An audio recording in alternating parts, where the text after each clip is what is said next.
சபரிமலை சுவாமி ஐயப்பன் கோவிலில் மகரவிளக்கு பூஜையை முன்னிட்டு பந்தளம் அரண்மனையில் இருந்து திருவாபரண பெட்டி ஊர்வலம் சபரிமலை நோக்கி இன்று புறப்படுகிறது. இதுகுறித்த கூடுதல் தகவல்களை தருகிறார் எமது செய்தியாளர் சிவசபாபதி. பந்தளத்திலிருந்து இங்க இருக்கிற சாமியோட ஆபரணங்கள் சபரிமலைக்கு கொண்டு செல்லப்பட்டு ஐயப்பனுக்கு சாத்தப்பட்ட பிரகாரம் பொன்னம்பலம் மேட்ல ஐயப்பன் ஜோதி வடிவமா காட்சி அளிப்பாரு அப்படிங்கிறது ஐதீகம். ஆனா இன்று பாத்தீங்கன்னா இந்த பந்தளம் அரண்மனையில அதாவது ஐயப்பனோட அந்த ஆபரண பெட்டியோட செல்லக்கூடிய சசிகுமார் வர்மா ராஜா அவருடைய சகோதரர் ஒரு வாரத்துக்கு முன்னாடி இறந்ததுனால தற்பொழுது அவங்க செல்ல முடியாத ஒரு சூழ்நிலை இருக்கு. அதே போல இங்க பந்தளம் அரண்மனை பக்கத்துல இருக்கிற ஐயப்பன் கோயிலில் இந்த ஆபரண பெட்டிகள் வைத்து பூஜைகள் செய்யப்பட்டுக்கிட்டு வந்தது இதுக்கு முன்னாடி.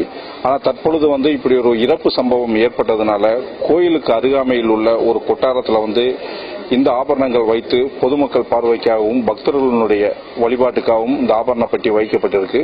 இன்னைக்கு 12 மணிக்கு மேல வழக்கம் போல் இந்த ஆபரண பெட்டியை சுமந்து செல்றவங்க இந்த ஆபரண பெட்டியை எடுத்து செல்வாங்க.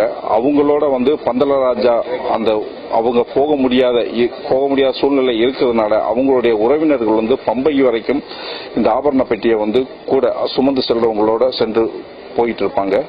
இதோடு மட்டும் இல்லாம வர்ற வெள்ளிக்கிழமை சரியா ஒரு 5:30 மணி அளவுல இந்த ஆபரண பெட்டி சபரிமலைக்கு போகும் அப்படின்னு சொல்லிட்டு எதிர்பார்க்கப்படுகிறது. அங்க போன பிறகு இந்த ஆபரணத்தை ஐயப்பனுக்கு சாத்தி தீபாவரணை காட்டுற சமயத்துல பொன்னம்பலம் மேட்ல ஐயப்பன் ஜோதி வடிவமா காட்சியளிப்பாரு.